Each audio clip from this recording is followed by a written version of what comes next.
Bonjour et bienvenue sur la chaîne de Communityco. À travers cette chaîne, on part à la rencontre de créateurs de communautés, de dirigeants de réseaux et de community builders pour savoir comment ils ont fait pour développer leur communauté et fédérer leurs membres. Mon objectif, tirer les vers du nez de nos invités afin qu'ils nous donnent leurs meilleurs conseils, leurs meilleures astuces et des tips actionnables et concrets pour bâtir une communauté. Sur ce, je vous laisse avec l'épisode du jour. Bonjour Sébastien, comment tu vas? Bonjour Lucas, ça va très bien, très bien, très bien, et toi? Bah écoute, ça va nickel hein, en cette matinée ensoleillée de mon côté, donc tout va bien. Alors du coup, j'ai pour tradition de présenter les invités du podcast. Donc, tu es le cofondateur du réseau d'affaires Oneor, un réseau qui rassemble des professionnels qui ont un impact environnemental et sociétal. Avant ça, tu as été cadre commercial puis directeur général chez Honor et Libellule. En 2020, tu crées l'agence de communication Oneor, qui n'existe plus aujourd'hui, mais ça, je pense qu'on aura l'occasion d'y revenir durant le podcast. Et tu es également, depuis décembre 2021, directeur consultant au sein du BNI. Est-ce que cette présentation est complète ou est-ce que tu as des choses à ajouter? Ouais, c'est très complet. Alors, je vais fignoler un petit peu, si tu veux bien. Je vais reprendre mon parcours depuis que je suis chef d'entreprise. En réalité, j'étais directeur commercial et directeur général d'une imprimerie qui s'appelle Accentonic, où j'ai rejoint mon frère, sa belle-sœur, etc. C'était une entreprise familiale. C'est là où j'ai goûté vraiment à l'aspect de direction d'entreprise. Ensuite, je me suis associé à une agence de com qui s'appelle Libellule. C'est là où j'ai commencé finalement à entreprendre un petit peu. Et je me suis retrouvé en septembre 2020 tout seul. Et c'est là où on a lancé Oneor, l'agence qui regroupait effectivement un petit peu de la com 360 avec pas mal de free, d'ailleurs, qui m'ont aidé à lancer le réseau Oneor, tout en faisant du print, du site web, pas mal de choses comme ça. Chose qui a été abandonnée l'année dernière parce que on voulait se concentrer sur nos spécialités. Donc moi, c'est l'imprimerie. Et surtout mettre en avant le réseau qui est notre projet de cœur. Donc on a mis effectivement de côté l'aspect agence de com responsable euh, parce qu'on voulait se concentrer sur le réseau. Voilà. Ok. Et justement, ce réseau, j'ai vu donc tu étais le cofondateur, donc tu as d'autres associés sur ce réseau. De quoi Ouais. c'est concrètement de quoi c'est parti cette idée de réseau? Est-ce que c'est là depuis déjà quelques années? Est-ce que c'est dû à un constat que vous avez fait ou est-ce que c'est dû au fait que bah, c'était dans vos spécialités? Alors c'est dû à un constat que j'ai fait il y a plus de 3 ans. En réalité, quand je me suis retrouvé tout seul sur Oneor, donc moi, j'avais ma spécialité, donc l'imprimerie, et tout de suite, j'ai pris le virage de l'impression responsable. Donc le fait de pouvoir proposer aux clients des supports qui soient réellement éco-responsables.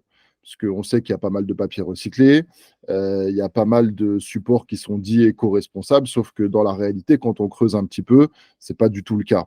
Donc il y a vraiment une expertise à avoir sur ces sujets-là, parce que moi, c'est ma sensibilité personnelle, et je voyais bien il y a 3 ans que c'était une demande de plus en plus courante chez mes clients. Et quand je me suis orienté là-dessus, euh, j'ai fait le constat que bah, des entrepreneurs qui étaient engagés, qui étaient sensibles aux questions environnementales, sociétales, sociales, bah, il y en avait pas mal et de plus en plus. Et comme tu l'as précisé, depuis un petit moment, je fais partie du réseau BNI, qui est le réseau d'affaires de référence dans le monde. Bah, le lien s'est fait assez naturellement. Je me suis dit, bah, c'est dommage, les entrepreneurs engagés, il y en a pas mal, mais par contre, ils sont un peu isolés. Donc, ça serait bien de créer un réseau qui les regroupe pour qu'ils puissent monter en puissance et être plus forts ensemble. Donc, ça, c'est l'idée que j'ai eue il y a 3 ans. Et donc, tu parlais des cofondateurs d'Oneor. Je les ai rencontrés pendant cette période-là. Donc, ils sont 7 qui m'ont aidé à créer Oneor. Et donc, au fur et à mesure du temps, ils m'ont rejoint. Et au bout des 3 ans, donc on a pu lancer le réseau en novembre de l'année dernière. avec pas mal de travail, parce qu'on voulait vraiment arriver avec un projet qui soit abouti, même s'il reste encore des choses à améliorer. Mais on voulait que le projet soit abouti et surtout avec une grosse ambition, mais peut-être qu'on y reviendra tout à l'heure. Ok. Moi, c'est assez intéressant. Et aujourd'hui, donc, tu as 7 associés, donc vous êtes 8. Comment sont réparties les tâches au sein du réseau? Alors, on n'est pas associé. En réalité, le réseau, il est greffé sur ma structure qui s'appelle Oneor aussi. Pour l'instant, on a mis allez, 1 an et demi, 2 ans à faire pas mal de réunions, à se réunir, créer tout ce qu'il fallait créer pour sortir le réseau Oneor. Mais chacun n'avait pas le même intérêt vis-à-vis du projet. Il y en a qui ont participé plus ou moins selon le temps accordé et comment les personnes se projetaient dans le projet. Aujourd'hui, sur les 8, concrètement, tu en as 3 qui sont toujours opérationnels, dont moi. Il y en a il y a Marion qui va gérer nos réseaux sociaux. Tu as Mathilde qui va m'aider à organiser les réunions. Et après, tu en as d'autres qui vont revenir dans le projet une fois que le groupe pilote sera lancé et aura vécu sa première année. Tu as Emmanuel qui est sur Bordeaux, qui va lancer un groupe sur Bordeaux. Tu as Marine qui, en ce moment, est en Asie, va bientôt partir en Amérique du Sud, qui va s'intéresser pour développer le réseau à l'international. Et tu as Lily qui, elle, va essayer de monter un groupe online, une version Mhm. online pour le réseau. Donc, tu vois, en fonction des temporalités, en fonction des dispos, en fonction de là où on en est, les anciens, enfin ceux qui ont permis de fonder ce réseau, derrière vont l'utiliser pour eux aussi avoir un levier de développement, mais à des moments différents. Voilà. Ok. Euh, mais du coup, là, selon tes propos, ça me fait penser que cette stratégie, elle était pensée largement en amont. C'est-à-dire que quand vous avez décidé de créer le réseau Neor, tout Ouais. ça, en fait, c'était prévu. Donc, il y avait déjà une. Enfin, comment vous avez prévu tout ça en amont? En fait, ça s'est fait assez naturellement. On a fait pas mal de réunions, on s'est beaucoup réunis, on a défini qui voulait faire quoi, on a vraiment essayé de tout penser sans pensée limitante et surtout avec l'ouverture d'esprit, de l'implication de chacun et comment chacun pouvait se voir à travers ce réseau et comment chacun, par rapport à son activité propre, parce que tout le monde a une activité à côté, voyait le réseau comme un levier aussi par rapport à son développement futur. Donc, du coup, tout ça, ça a été on a tout mis sur la table. Les discussions, elles étaient ouvertes. Chacun pouvait vraiment s'investir à la hauteur qu'il voulait. Et donc, ça n'a vraiment pas posé de problème parce que tout était logique, tout s'imbriquait correctement. Et derrière, ça permet à tout le monde de. Et tu vois, il y a même dans les cofondateurs, il y a Élise qui a géré toute la partie branding du réseau, qui nous a aidé le temps de la fondation, mais qui s'est complètement retiré parce qu'aujourd'hui, c'est pas son souhait de développement et c'était déterminé à l'avance et ça se passe très bien. Donc voilà, tout était prévu en réalité, comme tu dis. Ok. Ah, c'est marrant parce que, surtout à 8, je trouve que c'est assez compliqué que chacun puisse trouver son intérêt, que chacun puisse être accordé. Mais du coup, ces personnes qui sont intervenues, c'était en tant que prestataire pour le réseau, Non, hein? non, non, c'est vraiment en tant que projet motivant. On ne peut pas appeler ça un collectif parce que puis je trouve que le terme n'est pas forcément adapté, mais, Mm. mais personne n'a été rémunéré. On a tous pris sur notre temps pro pour pouvoir monter ça. Tout le monde était motivé pour le faire et c'est ça qui a fait que ça a fonctionné. Et c'est ça qui a fait qu'on n'est pas rentré aussi dans des logiques de tiens, moi j'ai fait ci, il faut que je prenne temps, etc. etc. On avait un projet commun, c'est le projet qui nous a réunis. À la base, effectivement, c'est moi qui suis à la base de ce projet-là, donc j'ai un peu, j'ai un peu chapeauté tout ça, mais très légèrement, parce qu'en fait, chacun, avec sa motivation, a amené ce qu'il fallait au moment où il fallait, et ça a suffi pour mettre les choses en place. Donc, du coup, on a eu de la chance, mais c'est parce qu'il y avait les bonnes personnes, les 8 personnes dont certains, je t'ai cité le nom. C'est vraiment des super, super personnes. Et moi, je suis très heureux de les avoir rencontrés. Et aujourd'hui, même avec ceux qui ne sont plus forcément dans le projet aujourd'hui, on est encore très liés et on arrive sur nos autres activités à bosser encore ensemble. Tu vois. Ok. Ouais, donc c'est un lien en fait qui vous unit et surtout un projet commun, une motivation commune. C'est ça. Euh, donc, et, donc ce lancement, donc on a vu qu'il était préparé en amont. Comment tu t'es assuré qu'il y ait assez de membres dans le réseau avant de le lancer? Parce que c'est assez compliqué de lancer un réseau. Donc là, Ouais. t'as un peu encore, enfin, c'est tout récent pour toi. Donc Oui. comment ça s'est passé ce lancement pour toi? Quelles ont été, est-ce qu'il y avait des étapes clés? Est-ce que tu avais des deadlines à respecter? Et si oui, bah, peux-tu nous en dire plus sur ça? Oui. Alors, déjà, on peut dire où on en est aujourd'hui. Aujourd'hui, on a fait 4 réunions, on a 6 membres qui sont inscrits et on fait des réunions de création de groupe entre 9 et 15 personnes par réunion, une fois par mois. Donc là, on va attaquer la réunion du mois de mai. On va être à peu près 15 personnes. Le but étant à chaque fois d'avoir des membres qui sont présents, les membres qui sont présents, plus des invités à chaque fois qui découvrent et s'ils ont envie, qui postulent à notre réseau. Maintenant, je vais revenir un petit peu en arrière et dire un petit peu quels sont les deadlines. Donc, nous, on a fêté le lancement le 6 novembre de mémoire pour dire super, ça y est, on est prêt, on existe. Enfin, il y a un réseau qui est dédié aux entrepreneurs engagés, ce qui n'existait pas du tout en réalité, en tout cas sous forme de réseau d'affaires. Et donc, on a fait une réunion avec 40 entrepreneurs, avec 30 personnes en présentiel, 10 personnes qui étaient en ligne. Donc, c'était l'événement pour dire on existe.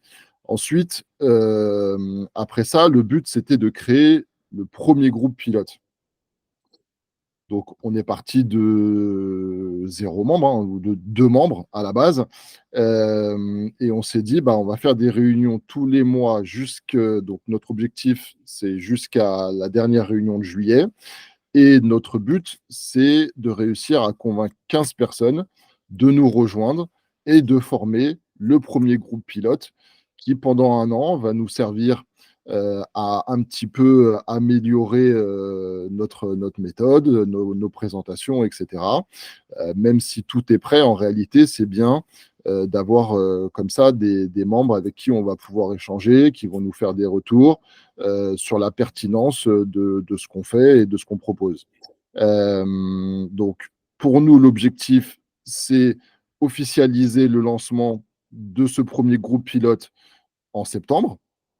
Donc, on va Ok. refaire un événement avec pas mal de monde pour dire super, ça y est, le groupe pilote, il est lancé et fignoler tout ça pendant un an.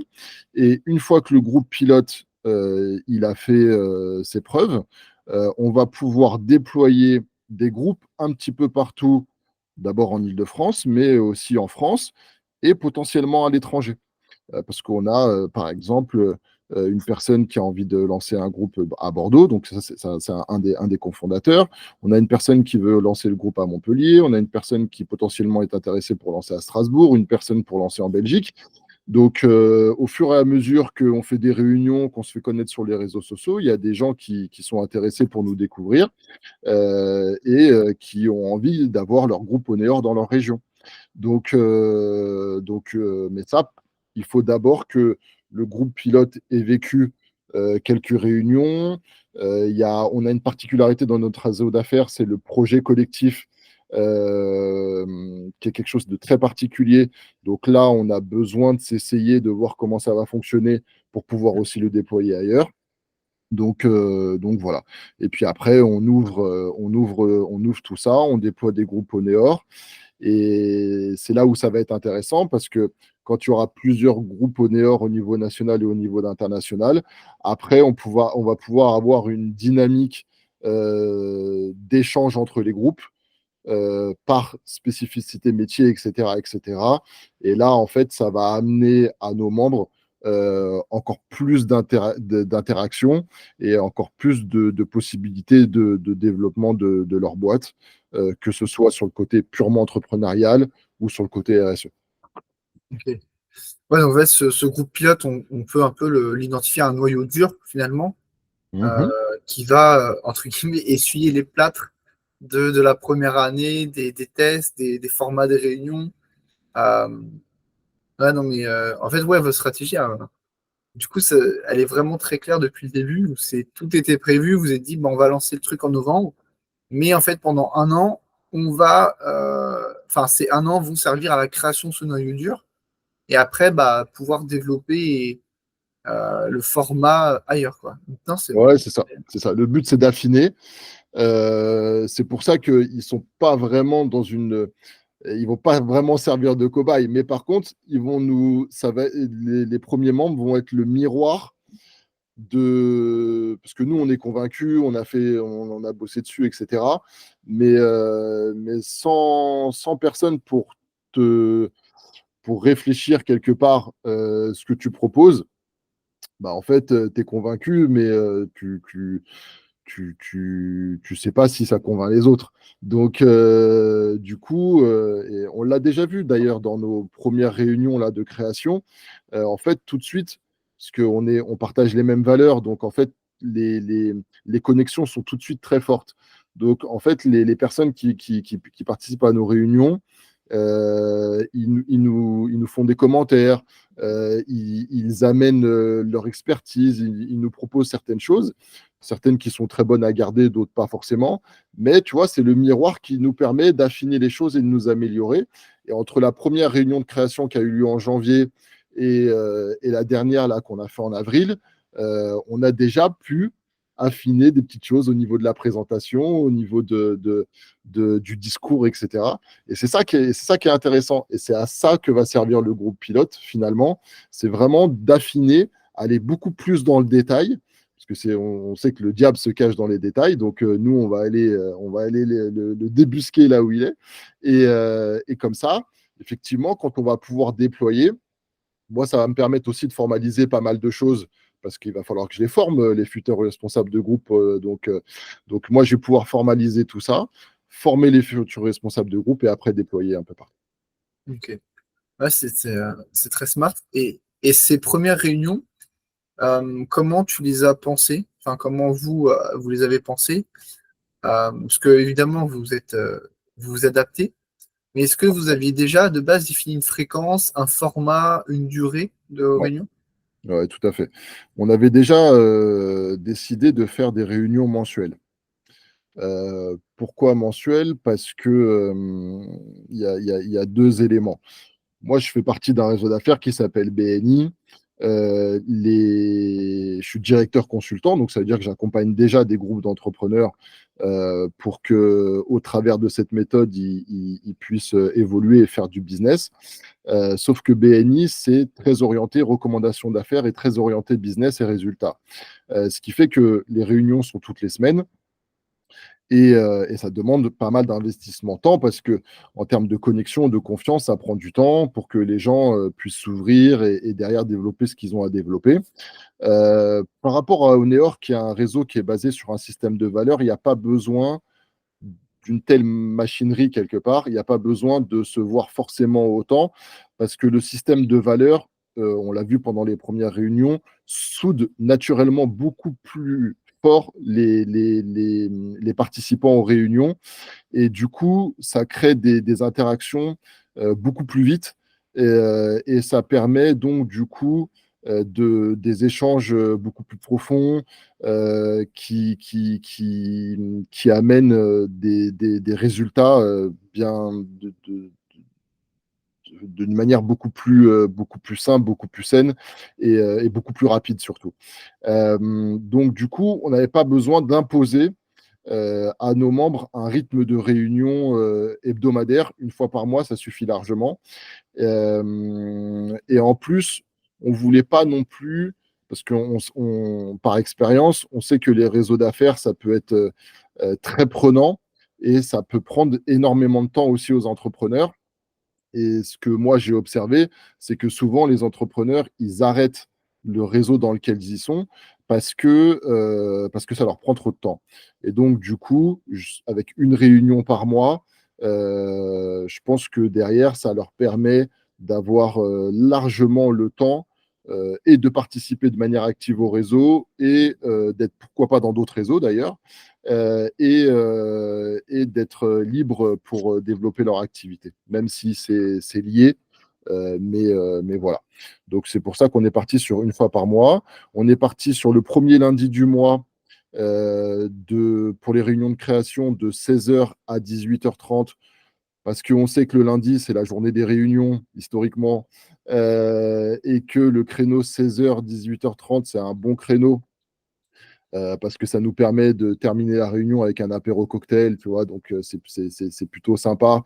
Et en général, le lundi après-midi, c'est rare qu'on ait dans nos agendas des rendez-vous qui soient prévus comme ça avec des clients. En général, on attend plus le mardi. Donc voilà, tout ça a été prévu dès le départ. Et finalement, comment dirais-je, j'ai perdu le mot, mais le fil de la réunion, les séquences de la réunion ont été aussi prévues dès le départ. Donc il y a un accueil d'une demi-heure, il y a un petit peu la présentation du réseau. Très rapidement, il y a du networking qu'on appelle brise-glace, où il va y avoir des interactions qu'on va mener sous forme de jeu pour que les gens apprennent à se connaître, mais vraiment pas par rapport à leur métier, mais par rapport à qui ils sont en tant que personne. Parce que nous, ce qu'on met en avant, c'est vraiment l'humain. Et puis ensuite, il y a des ateliers autour du RSE. Les participants peuvent se présenter aussi, présenter leur activité. Enfin voilà, il y a tout un schéma de réunion qui est toujours le même et qui va être quasiment le même une fois qu'on sera lancé. On va juste intégrer la possibilité d'avoir une conférence qui sera une des conférences qui seront faites soit par des membres, soit par des personnes extérieures qui vont permettre d'apporter des tips, soit au niveau entrepreneurial, soit au niveau développement durable, pour que tout le monde puisse s'améliorer, membres et personnes qui seront là en tant que visiteurs. Ok. Ah, donc c'est très bien ficelé, tout ça, tout a été pensé en amont. Après, je suppose que c'est aussi dû à ton expérience de Oui. directeur chez Benny, dont on aura l'occasion d'y revenir. Et ces réunions, elles sont donc obligatoires. Il y a une règle qui dit que c'est dommage d'être absent plus de 2 fois parce qu'en fait, comme c'est des réunions mensuelles, si tu rates 2 réunions, tout de suite, ça veut dire que les gens, Je ne vois pas. tu les vois pas assez. Donc, du coup, c'est une règle de bon sens en réalité. Donc, il n'y a pas d'aspect obligatoire parce qu'on n'est pas là avec le bâton pour dire ah, si tu n'es pas là 2 fois, t'arrêtes d'être membre. Mais par contre, c'est vrai qu'on va être attentif sur le fait que les gens soient là et on va prôner le fait que faut éviter d'être absent parce que si tu t'engages dans un réseau d'affaires, c'est pour créer des liens et si tu n'es pas là, bah, les liens, tu ne les créeras pas. Donc voilà. Je préfère être dans une logique d'apporter du bon sens que de réprimander par des règles qui sont là pour cadrer un petit peu, mais les entrepreneurs, en général, faut pas les prendre pour des enfants, tu vois. Hmm. Donc, donc voilà. Il faut pas les infantiliser, sont des responsables de leur activité mais c'est oui, après leur faire appel à leur bon sens, ça peut être enfin, c'est bien après évidemment quelques petits rappels de pourquoi c'est bien d'être présent, etc. Et il y a un point que j'ai bien aimé, c'est tu dis que en fait vous avez choisi une fois par mois parce qu'en fait ça suffisait. Parce qu'en fait votre enfin votre réseau, il y a un gros why, il y a un gros pourquoi qui est du coup vos valeurs environnementales et sociétales. Et, Ouais, euh, et ça, en fait, c'est intéressant parce que c'est vrai que dans les réseaux plus business, les réunions elles sont quand même très fréquentes. Parce qu'en fait, les entrepreneurs n'ont pas de point commun, si ce n'est qu'ils veulent faire du business. Que là, en c'est fait, ça. c'est pas le point commun, c'est pas le business, c'est du coup les valeurs du réseau. Donc c'est vrai que tu as réussi en fait à fédérer des personnes autour de valeurs et non autour de questions business, même si évidemment, je suppose qu'il y a quand même du business au sein de votre réseau, mais qui, enfin, c'est pas ce que vous mettez le plus en avant en tout cas. Non, parce qu'en fait, c'est une conséquence. Hmm. Quand les gens sont motivés à être ensemble, sont motivés par un système de valeurs qui est fort, en fait, ils font naturellement du business ensemble. C'est pour ça que il y a pas besoin d'avoir, comme je te disais tout à l'heure, toute une machinerie comme ce qui existe chez BNI, qui est très bien. Quand tu Hmm. réunis des entrepreneurs de tous bords qui ne se connaissent pas, qui n'ont pas forcément de système qui les rapproche, c'est hyper efficace. Mais dans ce cadre-là, il y a pas forcément besoin. Donc, du coup, une fois par mois, ça suffit largement. Maintenant, je pondère un petit peu le propos. Les gens vont se voir une fois par mois en réunion, mais évidemment, ils vont se voir en dehors. Sauf que ça, c'est pareil, j'ai pas besoin de l'organiser. Ça va Ouais, se faire tout à fait naturellement. Tu vois. ouais, ouais, bien sûr.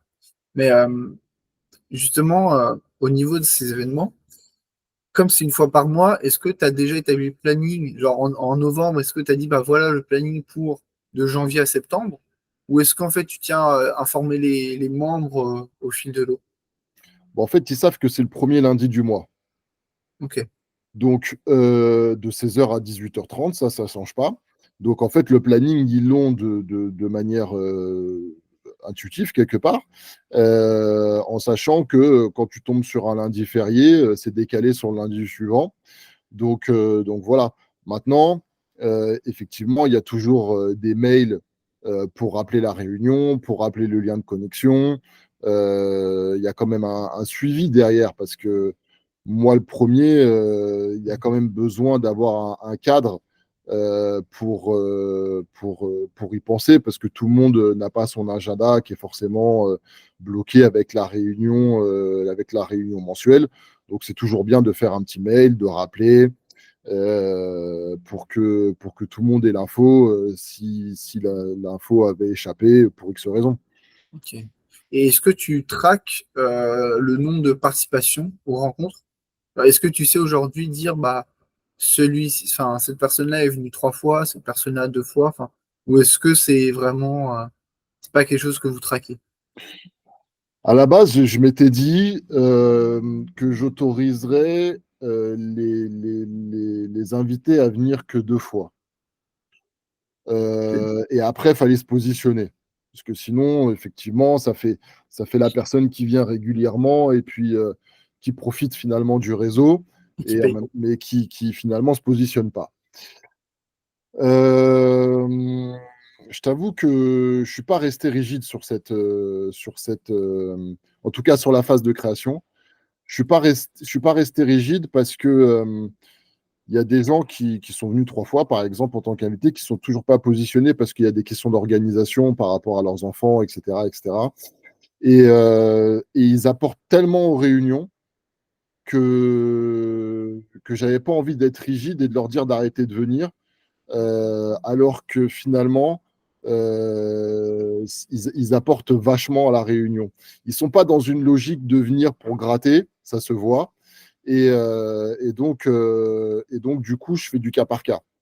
Ok. Si je vois que quelqu'un vient pour faire parce que ça fait bien de venir à une réunion d'entrepreneurs engagés, ça permet d'avoir un certain sésame, tu vois.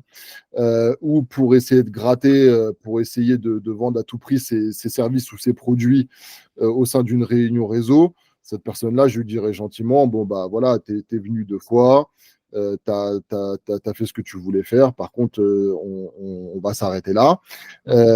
Mais c'est plus par rapport à l'état d'esprit de la personne que par rapport à la règle que j'avais initiée au départ. Par contre, quand le groupe sera lancé, officiellement avec les 15 membres. Là, par contre, je m'y tiendrai par respect pour les membres qui ont, eux, payé une cotisation euh, qui aura commencé, parce que en fait, la cotisation des membres là, pendant la phase de création commencera officiellement en septembre dans la phase de lancement. Donc, par respect pour eux, par contre, je maintiendrai cette règle-là pour pas avoir effectivement des gens qui viennent régulièrement alors qu'ils n'ont pas payé, alors qu'en face il y a des membres qui ont payé. Ça serait pas logique. Ok. Donc je maintiendrai cette règle quand le groupe sera lancé. Ok. C'est assez clair. Euh, on a mentionné quelques fois là, que tu étais aussi directeur consultant au BNI. Ouais. Comment tu gères les deux casquettes, le réseau BNI et le réseau Honor? Bah en fait, c'est une organisation de planning. Hein, si on parle de gérer en termes d'organisation, moi, je fais facilement la différence entre les deux. Moi, BNI, ça va faire peut-être la 12e année que je suis dedans. Donc, c'est un réseau que j'aime. C'est un réseau grâce à qui j'ai grandi. Je pense que j'en serais pas là aujourd'hui si j'avais pas été au BNI, il faut être très clair. J'ai plein de connexions, je connais plein de monde au niveau de BNI France, au niveau des régions, il y en a qui sont devenus des amis. Donc, pour moi, j'ai pas, je veux continuer à faire les deux parce que c'est deux choses qui sont complètement différentes, c'est deux approches qui sont complètement différentes.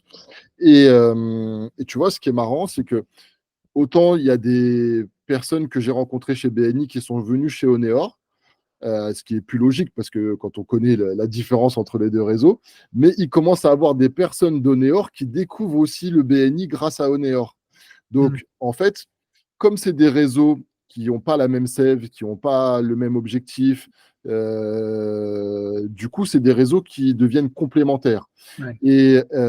Et du coup, ce qu'on commence à voir, c'est que tu as des personnes d'Oneor qui viennent voir BNI, comme tu as des BNI qui viennent voir Oneor. Donc, au final, c'est bon pour les deux réseaux. Et moi, ça me va bien. Donc, du coup, dans mon rôle, je ne suis pas dans une opposition de concurrence. Au contraire, il y a une complémentarité. Et d'ailleurs, dans les membres qu'on a chez Oneor, il y a des membres qui sont membres BNI et qui sont membres Oneor.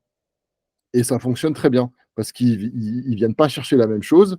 Et ils sont même encore meilleurs membres chez BNI parce que du coup, ils ont un réseau à côté où ils découvrent des personnes qui peuvent inviter aussi chez BNI. Donc, tu vois, Ouais. ça fonctionne super bien. Ouais, c'est une bonne synergie entre les deux réseaux et parce que Exactement. ça n'a pas les mêmes objectifs, pas la même vocation. Et comment, enfin, ça te prend combien de temps, du coup, parce que tu nous as dit que tu avais une activité aussi à côté. Ouais. Le réseau Oneor et le réseau BNI, aujourd'hui, par semaine, ça te prend combien de temps? Je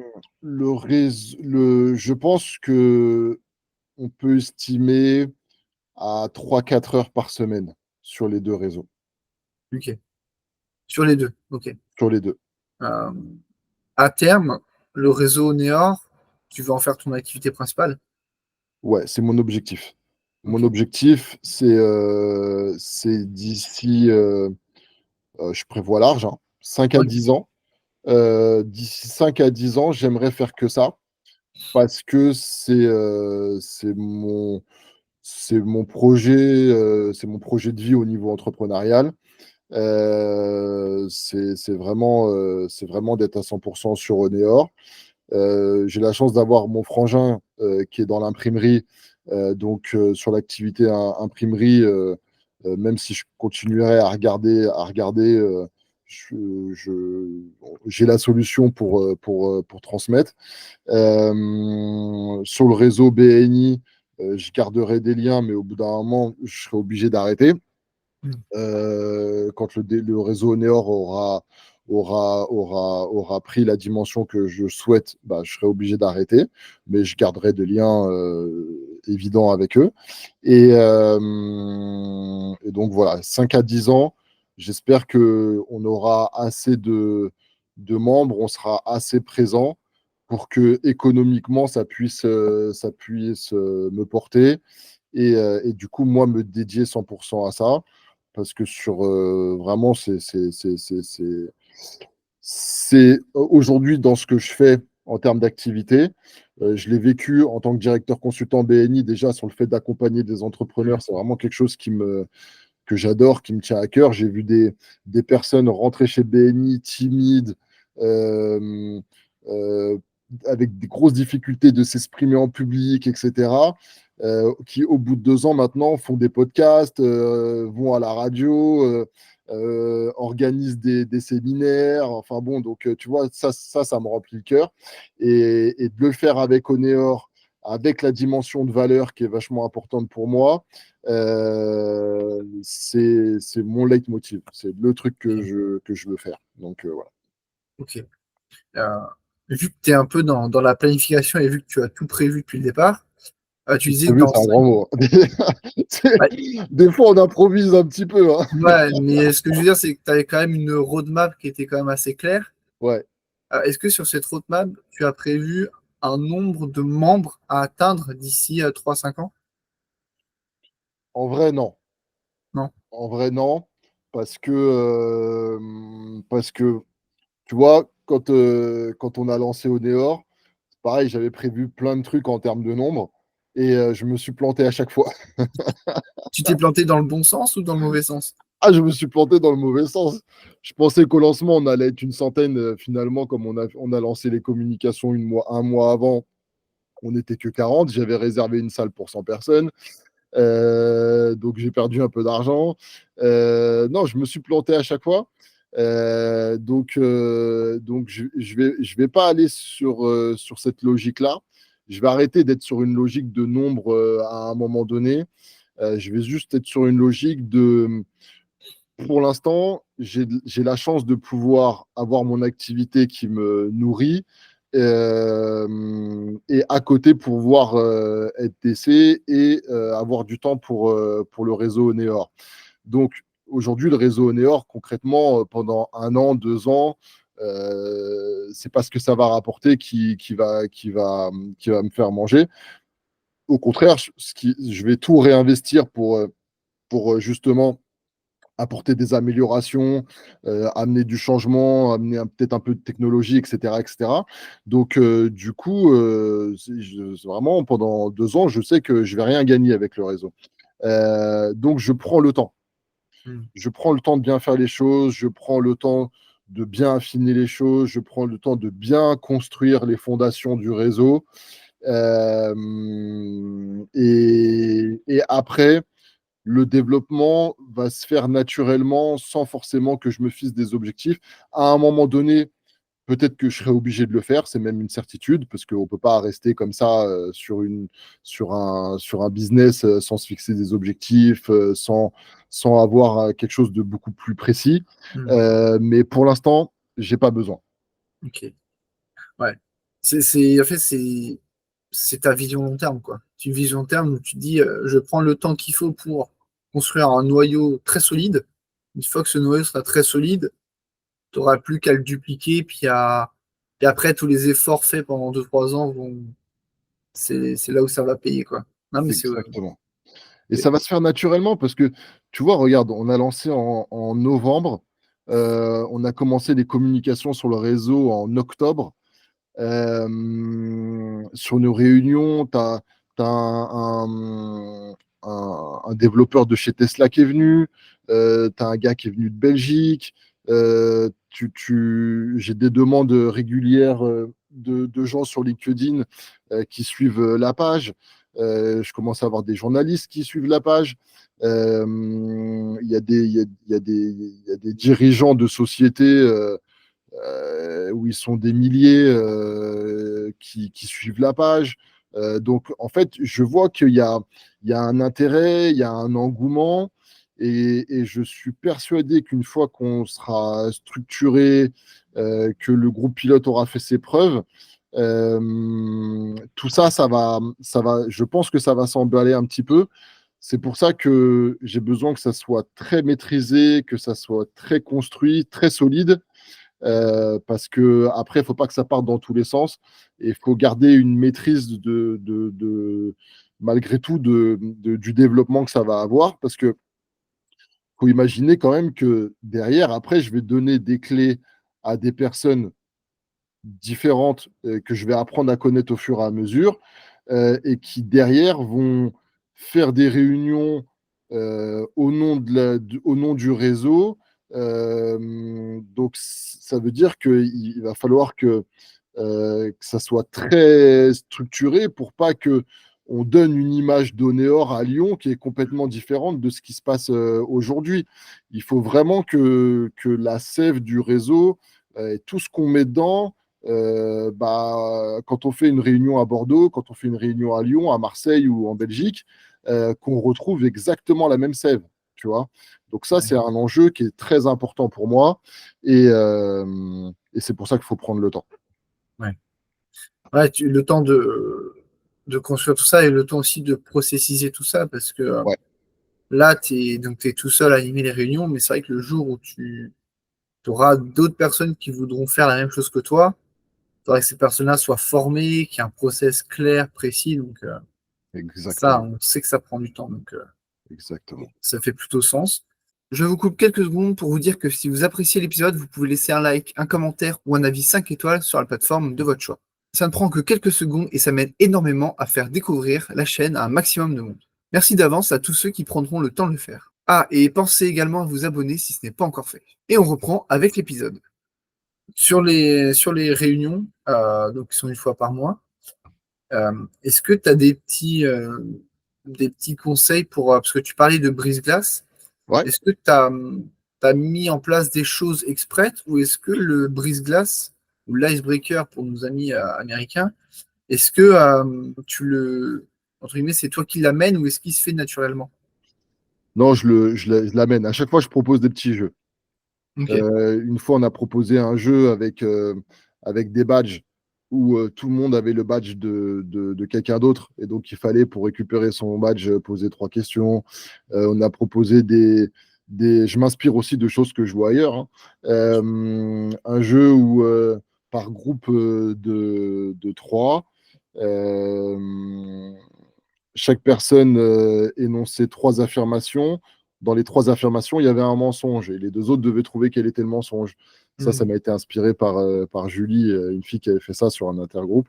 Euh, Enfin voilà, à chaque fois, j'essaye d'amener un icebreaker Un jeu. différent, un jeu qui font que les gens vont se découvrir de manière différente. Et sur ces trucs-là, sur ces phases-là, on parle jamais de métier. On s'en fout du métier. Ouais. Ouais, c'est assez malin en fait. C'est un peu comme au centre aéré. On en parlait déjà dans un précédent épisode du podcast. Mhm. Où en fait, le fait d'avoir un côté ludique, un côté jeu, c'est très simple de briser la glace. Ça ne demande pas énormément de préparation non plus. Non, Et le faire sous l'aspect personnel et non professionnel, je trouve que c'est d'autant plus malin parce que du coup, on apprend réellement à connaître la personne au-delà de son business. Et en fait, parce qu'on a tous une vie derrière, à côté du business, quoi. Donc c'est vrai que les liens seront davantage plus solides après tout ça. exactement. Tu vois, il y a un truc, moi, qui m'a marqué en faisant du networking, c'est que euh, quand tu vas découvrir quelqu'un sur des phases comme ça de networking, où tu vas t'intéresser finalement à la personne, tu vas découvrir peut-être une passion, tu vas peut-être découvrir ce qui lui a donné envie d'être entrepreneur, tu vas peut-être découvrir des choses comme ça qui font que quand tu vas avoir l'info, ça va créer une émotion chez toi. cette émotion va te donner envie d'aller plus loin et de connaître la personne. Alors que si tu t'intéresses au métier, moi, je suis expert comptable. Bah, en fait, quand quelqu'un te dit qu'il est expert comptable ou qu'il dit qu'il est dans la com, etc., ça ne provoque aucune émotion. Non, À moins que toi, tu sois un peu tu dans sois pareil. voilà, tu vois. Mais sinon, ça ne provoque rien. Donc, le fait d'être expert comptable, le fait de faire tel ou tel métier, ne donne pas envie de découvrir la personne en réalité. On s'en Mm. fout des experts comptables, on en connaît 1 million. Des gens qui font de la com, on en connaît 2 millions. Donc, c'est pas ça le sujet. Par contre, quelqu'un qui te dit, bah voilà, ma passion, je vais te parler de quelqu'un qui aurait la même passion que moi, c'est le MMA, les sports de combat. Ah ouais, t'aimes ça? Ah ouais, ben moi aussi j'en fais. Ah ben il faut qu'on se retrouve, faut que j'aille dans ta salle, faut qu'on échange, etc., etc. Et en fait, on va créer un lien complètement différent qui sort de l'aspect business, mais le lien qu'on va créer avec cette personne-là, s'il fait du MMA et il est expert comptable, va faire que demain, je vais avoir beaucoup plus envie de bosser avec lui Mm. que de bosser avec un expert comptable avec qui j'ai pas forcément d'atomes crochus. Donc, je te donne l'exemple du MMA, mais ça peut être un Oui. milliard de trucs. Donc, du coup, pour moi, encore une fois, le business n'est que la conséquence des relations qu'on crée. Donc, dans un business basé sur les valeurs, déjà, tu vas amener quelque chose de beaucoup plus fort. Mais si tu pousses les gens à apprendre à se connaître de manière différente, à, à, à essayer de s'intéresser à des traits de personnalité ou des traits de la personne qui peuvent faire sens et qui provoquent des émotions en toi, bah, du coup, tu vas créer forcément derrière des interactions qui vont être beaucoup plus fortes et donc, en conséquence, générer du business beaucoup plus facilement. Tu vas avoir envie d'aider plus facilement quelqu'un avec qui tu partages des émotions que quelqu'un juste qui partage son métier, c'est évident. Non, mais totalement. Bah. Puis ça se retrouve aussi dans les discussions, tu vois, je parlais de networking, quand on rencontre des inconnus dans des événements, la personne te dit bonjour, moi je suis expert comptable. Bon, très bien, ça dure 5 minutes la discussion, puis après tu passes à autre chose. Par contre, si cet expert comptable, tu dis bah bonjour, je suis expert comptable et mes passions, c'est ça, ça, ça. Déjà, et même si tu n'as pas de passion commune avec lui, le fait qu'il parle de ses passions, tu vas pouvoir aussi rebondir plus facilement sur ce qu'il va dire. Tu vois, si, je sais pas moi, si j'aime le sport en général, le MMA, j'en fais pas. Mais je me dis, bah ok, c'est intéressant, je vais chercher peut-être à savoir ce qu'il fait dans le MMA, tu vois, pourquoi il aime ça, etc. Et c'est vrai que ça peut amener aussi un autre type de connexion. Et je trouve que c'est ce qui manque dans les événements de networking en général. Oh oui, Combien de fois quelqu'un s'est présenté à toi et t'a dit, bah coucou, moi je fais ça pour X personnes et voici ma carte de visite et salut. Et c'est relativement dommage, quoi. Donc, là, il ne se passera rien après. Il ne se passera rien du tout. non, non, non, totalement. Il se passera pas grand-chose et c'est fort dommage. Et surtout que quand les gens qui sont dans des événements comme ça, ils rencontrent beaucoup de personnes eux-mêmes. Donc, si toi, tu sors pas du lot en racontant un peu tes passions, tes centres d'intérêt ou autres, bah, en fait, tu vas être que un de plus parmi tant d'autres. C'est ça. Donc, Ça fait non, le mais bonheur des imprimeurs parce que derrière, on réimprime les cartes de visite, mais à part ça, par ça, par ça, il se passe pas grand-chose en termes ça de se passe pas business. grand-chose. Et, euh, j'avais aussi une question peut-être un peu plus perso. Ouais, je t'en prie.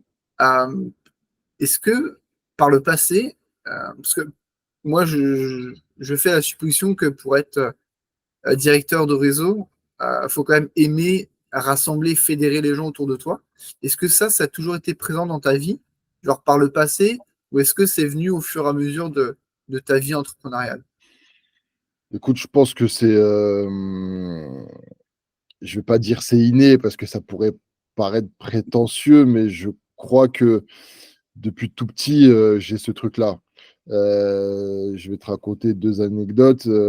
Quand j'étais en centre de loisirs, hem, je m'étais retrouvé, responsable d'une équipe où j'avais des tout petits avec moi.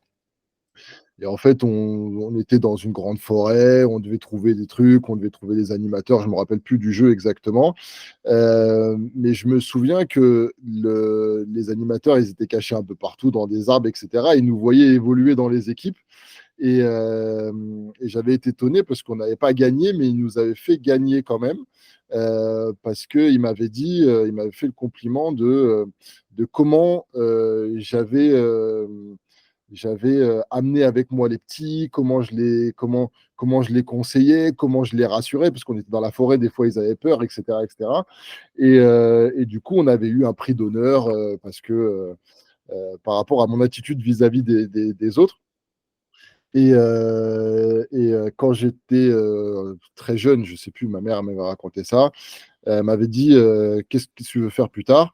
Je lui, je lui avais dit je veux être chef. Et en fait, elle me dit chef de quoi? J'ai dit je sais pas, je m'en fous, je veux juste être chef.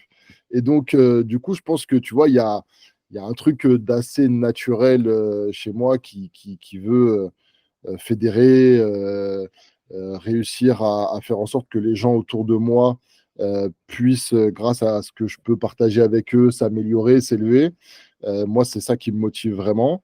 Et tu vois, je vais te raconter une autre anecdote. Oneor, à la base, c'est ma holding que j'ai créée en 2016 quand j'étais directeur général de l'imprimerie à l'époque. Oneor, je ne l'ai pas choisi par hasard. En fait, c'est du vieux français qui veut dire qui réunit, D'accord, ok. tu vois. Et déjà à l'époque, j'avais une idée à un moment donné où je me suis dit, mais cette holding, déjà, il faut que je trouve un nom qui m'appartient. Et je suis sûr qu'à un moment donné, ce nom, il aura du sens. Et en fait, il a pris du sens quand on a décidé de lancer ce réseau. On s'est posé la question de lui donner un nom. Et au final, on s'est dit, bah, on va garder le nom de ta boîte parce que finalement, c'est le plus logique. Ouais. Donc, tu vois, je pense qu'il y a quand même quelque chose d'un peu inné. Hmm. Et en tout cas, moi, c'est ce qui me porte de loin. Ouais. Ouais. Bah, en général, c'est vrai que ça fait assez sens. Enfin, je pense pas qu'on soit directeur de réseau par juste cupidité, on va dire.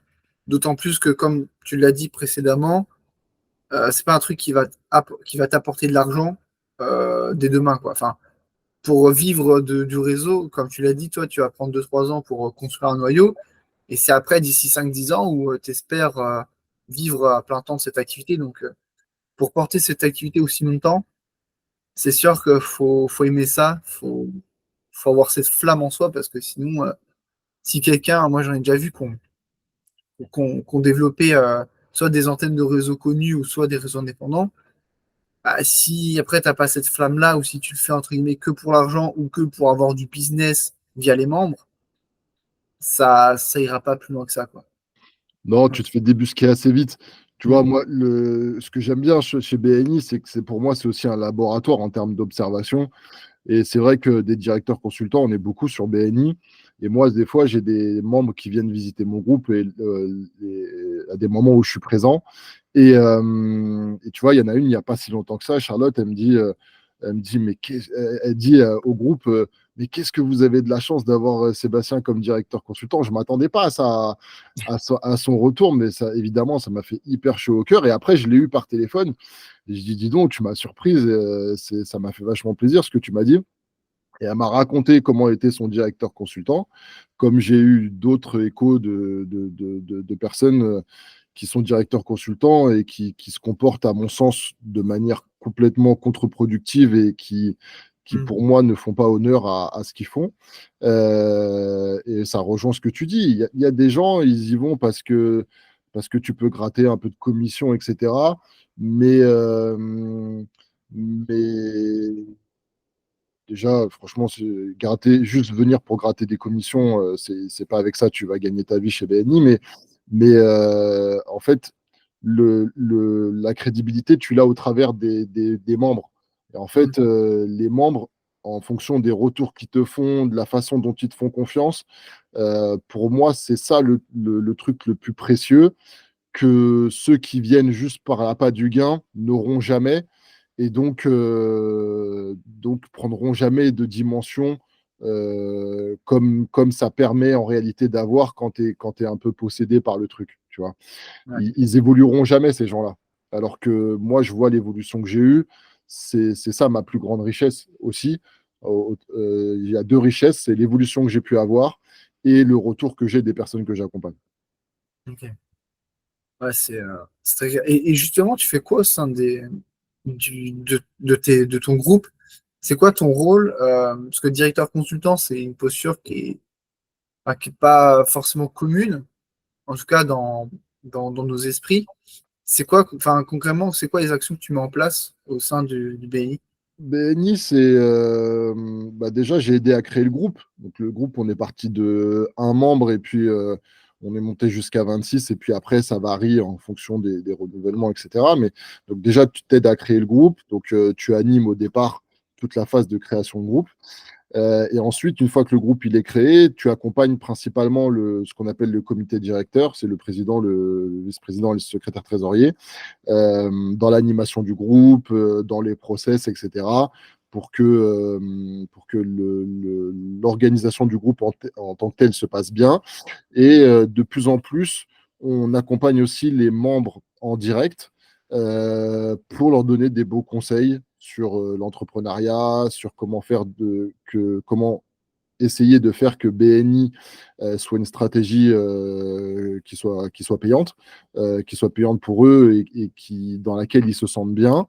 Donc voilà, en gros, on accompagne les groupes pour qu'ils soient performants, on accompagne les membres pour qu'ils se sentent bien dans les groupes, pour faire simple. Ok. Et, et là, tu parlais un peu de conseils d'animation que tu donnais au comité directeur. Généralement, tu leur conseilles quoi? Parce que BNI, c'est quand même connu pour avoir un format de réunion qui est quand même, on va dire, assez C'est carré, structuré. Ouais, bien sûr. structuré, carré. C'est sa force. Voilà. Toi, du coup, quels sont les conseils que tu peux amener derrière, sachant qu'il y a déjà tout ce cadre-là qui a été établi? En fait, tout ce qui est intéressant chez BNI, c'est ce que tu peux faire en dehors du cadre. En fait, le cadre est hyper bien fait. Il faut dire la vérité, bon, le réseau, il existe depuis quasiment 40 ans, donc ils ont un retour sur expérience qui est incroyable.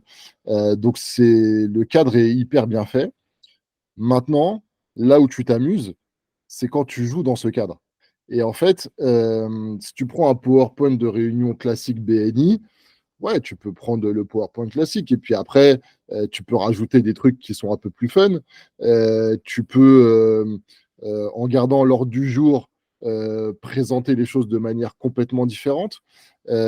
Tu peux, en termes d'animation, être plutôt sur quelque chose de très fun plutôt que quelque chose de très rigoureux, strict. Je te donne, par exemple, à chaque fois, tous les 6 mois, il y a un président qui change. Hmm. Le président, c'est celui qui va animer la réunion principalement. Moi, je leur donne plein de conseils sur l'animation en tant que telle. Je ne suis pas un spécialiste de prise de parole, loin de là, mais, euh, mais je leur dis éclatez-vous comme si vous présentez une émission de télé. Et en fait, chacun avec son style. Là, la dernière, Sandrine, qui était quelqu'un, quand elle est arrivée il y a 2 ans, elle était hyper timide, hyper timide. Maintenant, elle est présidente. Et elle est partie dans un mode où elle tourne la réunion autour des biomanes. Tu vois, c'est pas commun. Hmm. Et donc, elle est force rose, il y a force rouge, force bleue. Bref, ils sont partis dans un délire. Mais en termes d'animation, elle met des bandes son, elle tape plein de trucs comme ça qui font que quand tu vis une réunion avec eux, tu te dis, mais à chaque fois, les retours, ils sont waouh, c'est quoi ce groupe? Ils sont incroyables, ils donnent envie, ils sont dynamiques.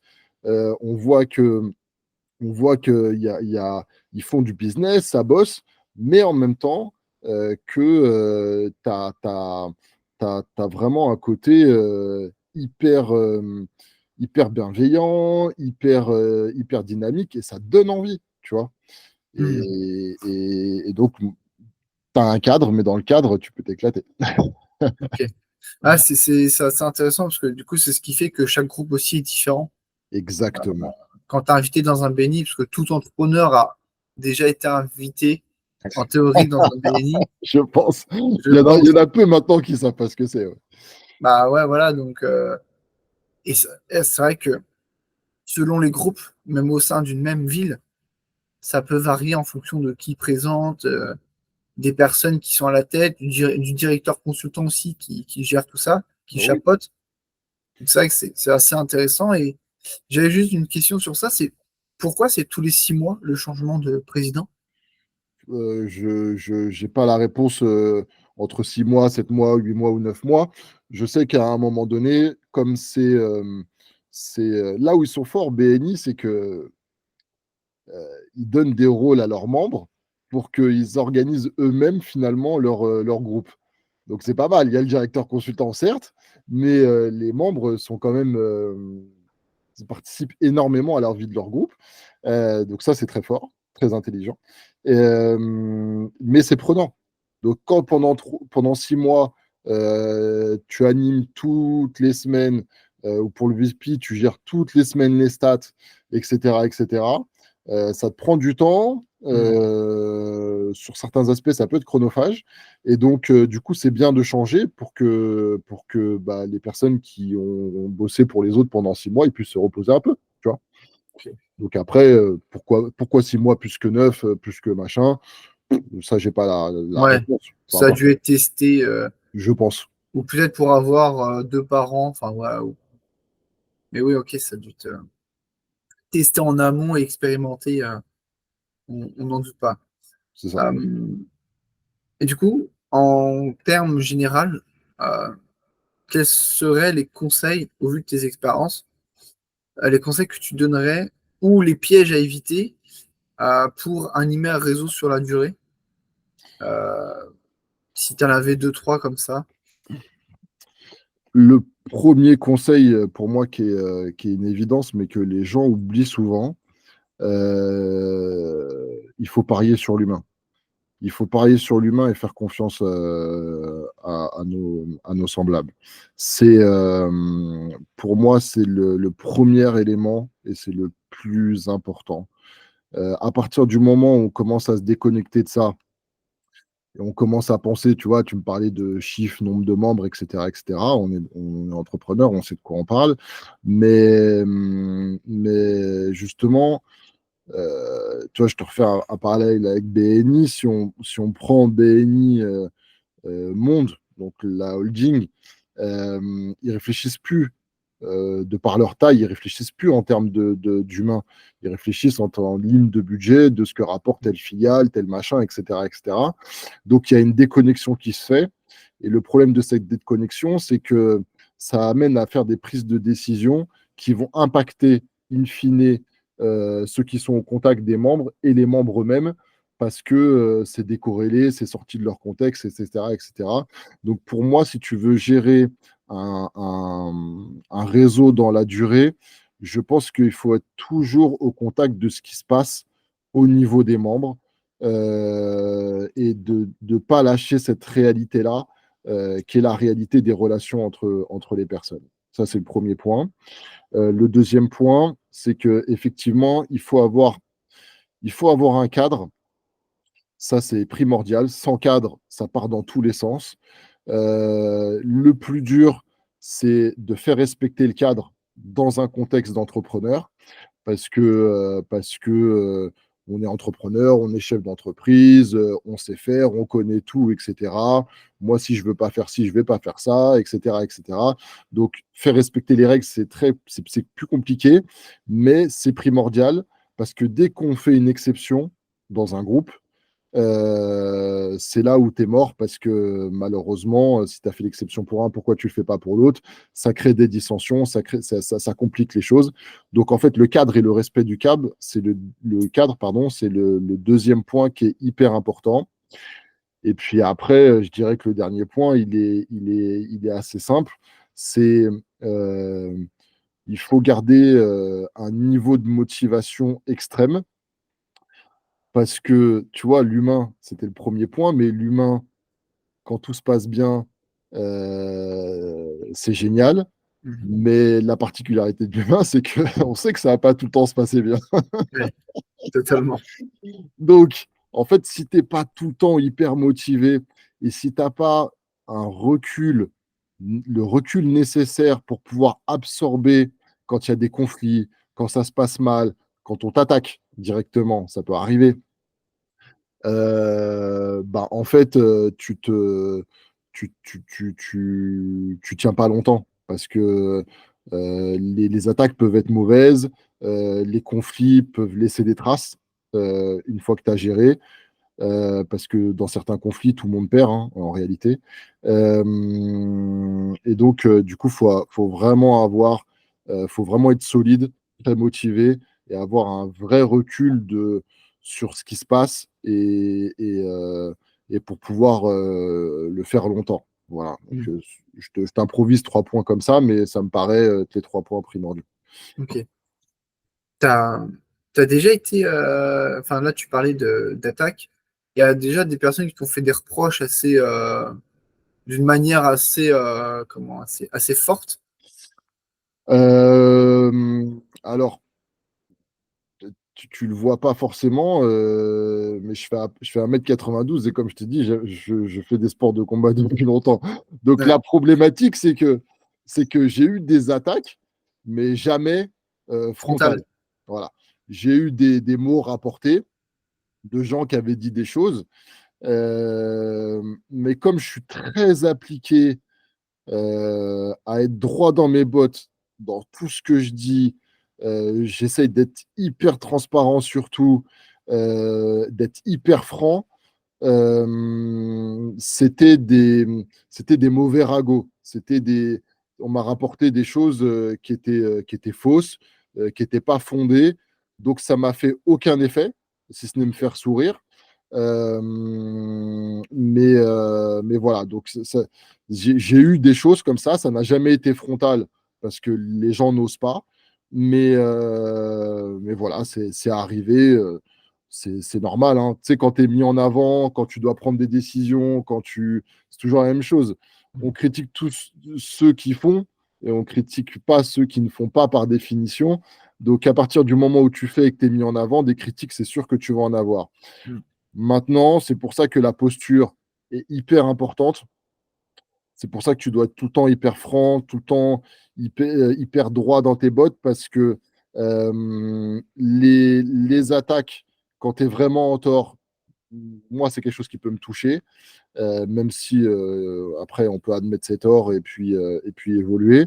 Par contre, toutes les attaques comme ça qui sont en réalité des bassesses, de la jalousie, etc., ça fait longtemps que ça ne me touche plus et j'y prête pas attention.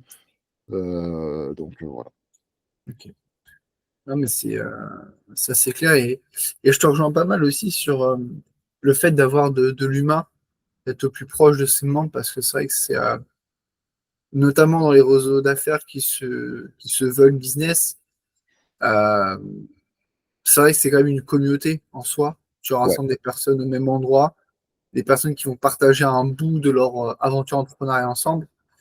Donc c'est un peu de la vie en communauté, donc forcément ça passe par de l'humain, ça passe par des règles, ça passe par un cadre.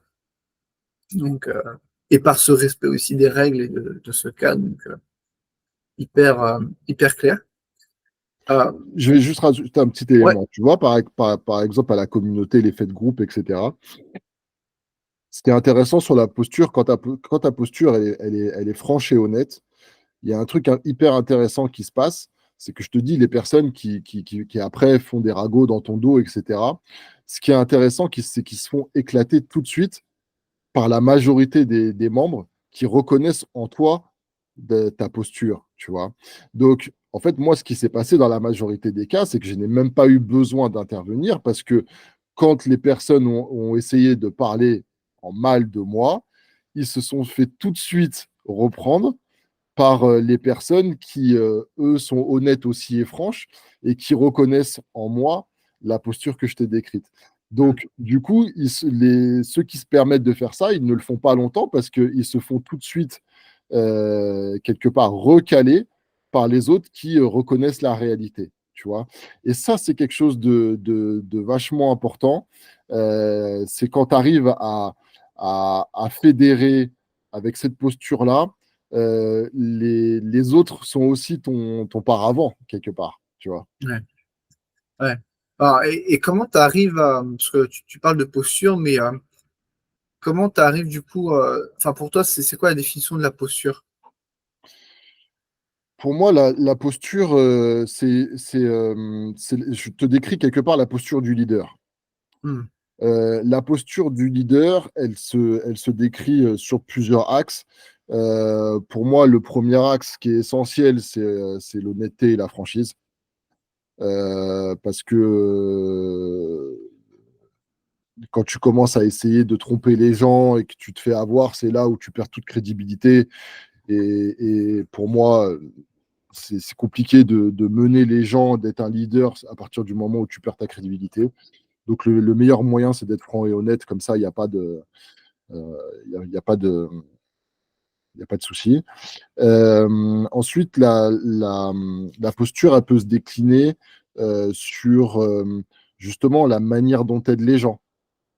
Parce que le leader, pour moi, c'est pas celui qui dit faut faire ci, faut faire ça. C'est celui qui est capable de trouver les bonnes solutions pour aider les gens. Et ça, les personnes qui sont autour de toi le voient et le valorisent et t'apprécient aussi pour ça.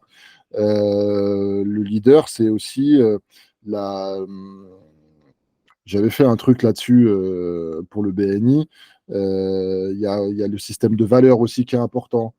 Quelle valeur en tant que leader, quelle valeur tu prônes. Tu vois, il y a plusieurs trucs comme ça que tu peux détailler. J'ai plus tout en tête, mais il y a plusieurs logiques de posture comme ça que tu dois avoir en tant que leader pour que les gens te suivent, aient confiance en toi et voilà, et que ça fonctionne. Ok. Ouais, donc ouais, c'est vraiment du leadership pour le coup. Ouais. En tant que directeur consultant, tu te dois d'avoir un minimum de leadership, sinon personne te suit, te défend du coup dès qu'il y a des ragots qui sont racontés aussi sur toi, comme tu as pu nous en faire part. C'est ça, c'est essentiel. Et quand tu fondes un réseau comme celui d'Oneor, tu dois avoir une envergure de leader encore plus prononcée, encore plus Ouais. visible. Parce que, tu vois, c'est un peu l'enjeu qu'on décrivait tout à l'heure, c'est que finalement, cette posture-là que tu incarnes, il faut qu'elle soit incarnée par d'autres personnes après, ce qui est beaucoup plus difficile. Donc, toi, faut pas que tu aies de faille dans la manière dont tu l'incarnes, Mm. parce que derrière, tu sais que bah, forcément, il va y avoir de la déperdition, c'est naturel, mais plus tu as de failles, plus il y a de déperdition derrière, hein. Donc, Ouais. c'est essentiel. Ouais, notamment dans un réseau où c'est fondé sur les valeurs de base, ça doit être encore un peu plus, pas extrême, mais un peu plus, tu dois mettre le curseur un peu plus loin, Ouais, parce que sinon, personne va te suivre. Et personne ne va vouloir créer un réseau à ton image aussi, puisque c'est un peu ton image. Enfin, Honor, c'est un peu ton image pour le coup, c'est toi qui l'incarne. Donc si demain quelqu'un crée une antenne à Montpellier ou Bordeaux, bah, c'est un peu ton image qui va être aussi un peu mise en avant. Donc faut que la personne se retrouve aussi très fortement dans cette image. ouais. Alors, je te coupe un peu, c'est pas que mon image. Parce que, en fait, si tu regardes Oneor, ça a été quand même créé à 8 personnes. 8 Mm. personnes, c'est un petit réseau. Et ce qu'on a réussi à faire à 8 personnes, c'est plutôt cette image-là qui doit rester. Moi, en tant que personne, Sébastien, je suis comme je suis, voilà, il y a pas de souci. Mais même si je suis initiateur du projet, ce qui est le plus remarquable à mon sens, c'est pas forcément ma posture ou ma posture de leadership ou que j'ai pu acquérir, etc., ou ce qui est inné, ce qui n'est pas inné. C'est le travail qu'on a réussi à faire à 8. Donc ce mini réseau qu'on a réussi à faire, finalement, au Néor, c'est la projection de ça. Comment nous, autour d'un projet commun, on a réussi à se fédérer, à travailler ensemble autour de valeurs communes, ce qui a généré aussi une amélioration, une évolution de chacun, ce qui a généré aussi du business entre tout le monde. C'est la projection de ça au Néor, plus que la projection de ce que je suis moi, Sébastien. Mm. Ça va s'évanouir dans le temps, on s'en fout. Par contre, ce qu'on a réussi à faire à 8, ça, c'est ce qu'on projette et c'est ce qui va faire la réussite aussi des autres groupes parce que nous, on a réussi à le faire, tu vois. Ouais, ok. Ah, très clair, très très clair. Et j'ai une petite dernière question. Je t'en prie. Est-ce qu'il y a des choses qu'on n'a pas évoquées durant cette interview, mais que tu aimerais partager avec ceux qui nous écoutent ou nous visionnent?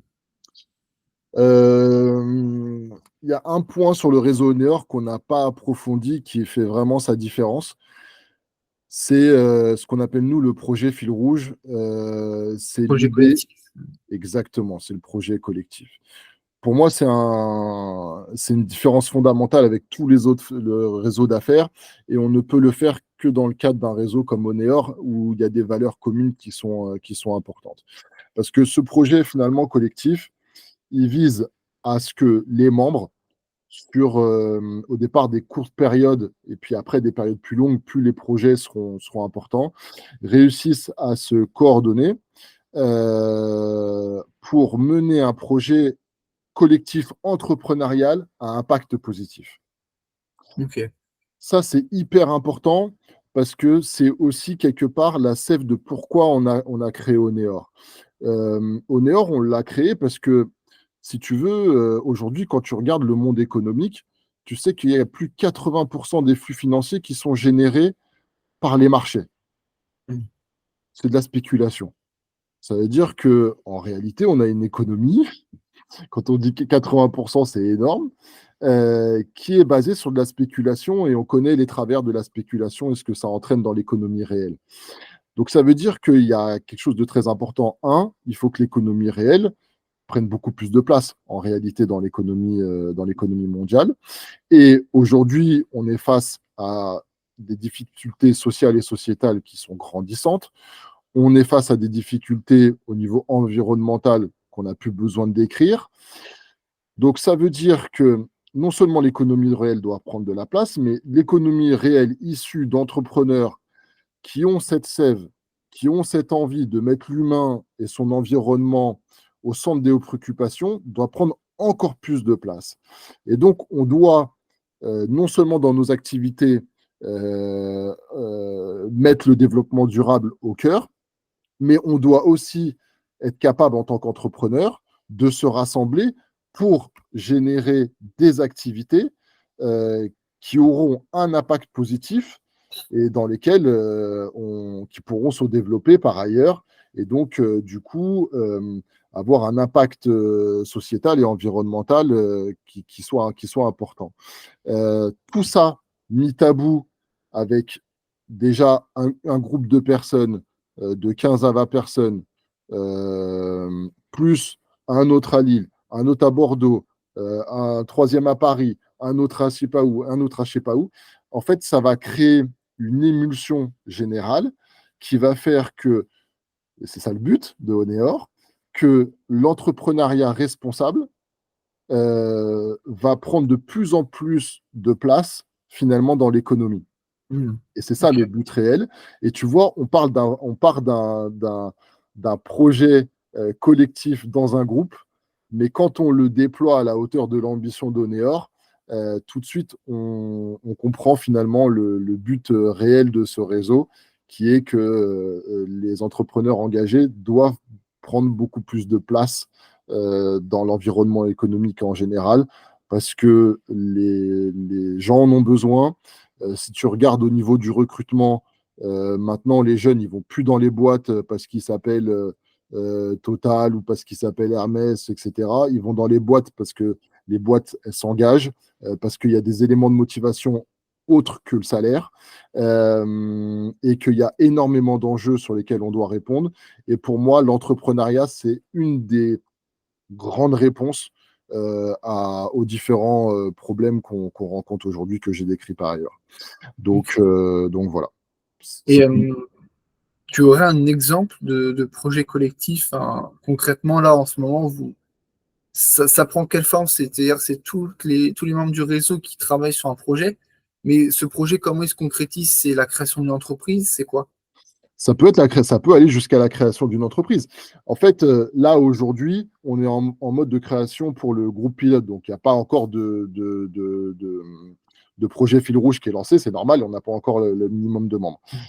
Par contre, pour te donner un exemple concret, comment ça va se passer? on va avoir un chef de projet qui va être dédié déjà pour organiser le projet. Parce que si ça devait être juste un projet collectif où tout le monde donne son avis, ça partirait très rapidement en sucette, ça ne marcherait pas beaucoup. Donc, il va y avoir un chef de projet. Le chef de projet, il va réunir les membres, il va dire, OK, alors voilà, nous, on propose des projets. Est-ce que vous avez des idées? Et dans tous les projets qui vont être proposés, on va en choisir un pour commencer. Et au départ, dans les groupes, on va choisir des petits projets avec des objectifs SMART, mais qui produisent des résultats assez rapidement. Donc, ça peut être, je te donne un exemple comme ça qui me vient à l'idée. Pourquoi pas, parce que le premier groupe là se réunit à Boulogne, pourquoi pas créer un événement pour les entrepreneurs engagés autour de une question, j'en sais rien, le biogaz ou l'énergie de demain pour les voitures, ou j'en sais rien. Ok. On invite un conférencier, on fait du networking, euh, on, on- on fait un bel événement avec un traiteur responsable, etc., etc. L'objectif, c'est que les participants aient un niveau d'information intéressant sur les technologies de demain, et en tant qu'entrepreneur, ils puissent se projeter sur les moyens de locomotion à utiliser. Je te dis des conneries. L'objectif, c'est que les participants puissent aussi faire du networking avec des gens qui sont engagés, et donc puissent, grâce à cet événement, faire du business. L'objectif, ça va être de soutenir la startup qui est présente, parce que du coup, ils sont en train de développer un moteur à hydrogène, et donc on va pouvoir, pour ceux qui le souhaitent, participer un petit peu et donner des sous pour le développement de la startup. Et donc voilà, on crée cet événement-là, ça sera telle date, voilà les objectifs, voilà les résultats, et super, on a réussi à créer un truc ensemble, tu vois. Ça peut être ça, ou ça peut être carrément, bah voilà, il y a des algues en Bretagne et en Guadeloupe qui s'appellent la sargasse, qui envahissent un peu tout. C'est catastrophique pour le tourisme, c'est catastrophique pour ceux qui y vivent parce que ça sent mauvais. Donc il faut qu'on s'en débarrasse. Sauf que ces algues-là, on peut en faire du papier, on peut en faire de l'isolant, on peut l'utiliser pour la restauration, on peut l'utiliser pour la nourriture des animaux, enfin bref.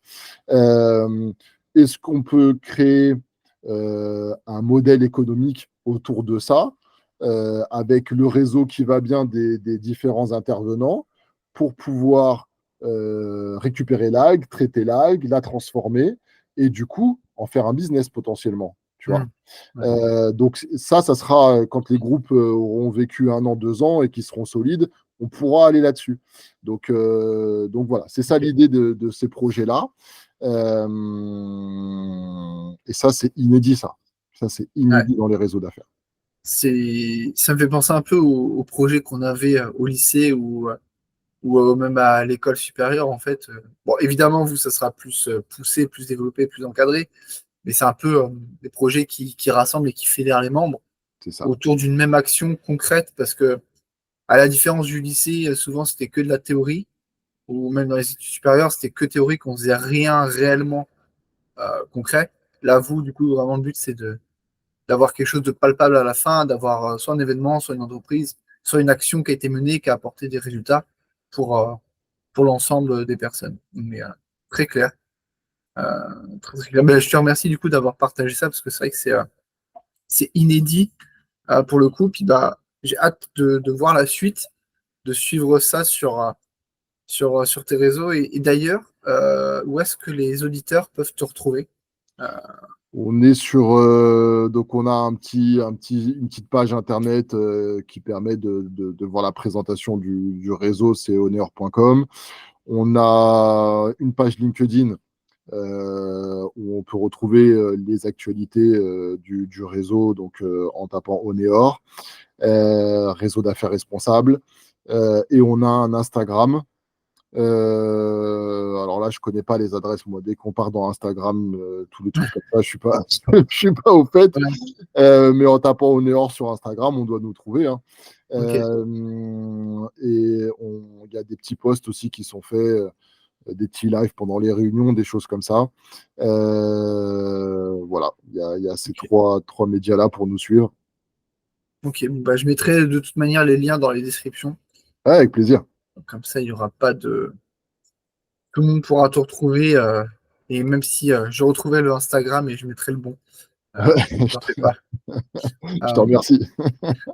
mais écoute, Sébastien, c'est moi qui te remercie pour la qualité de l'échange, pour ton temps, pour tes réponses avec honnêteté et pour tous les conseils que tu as délivrés.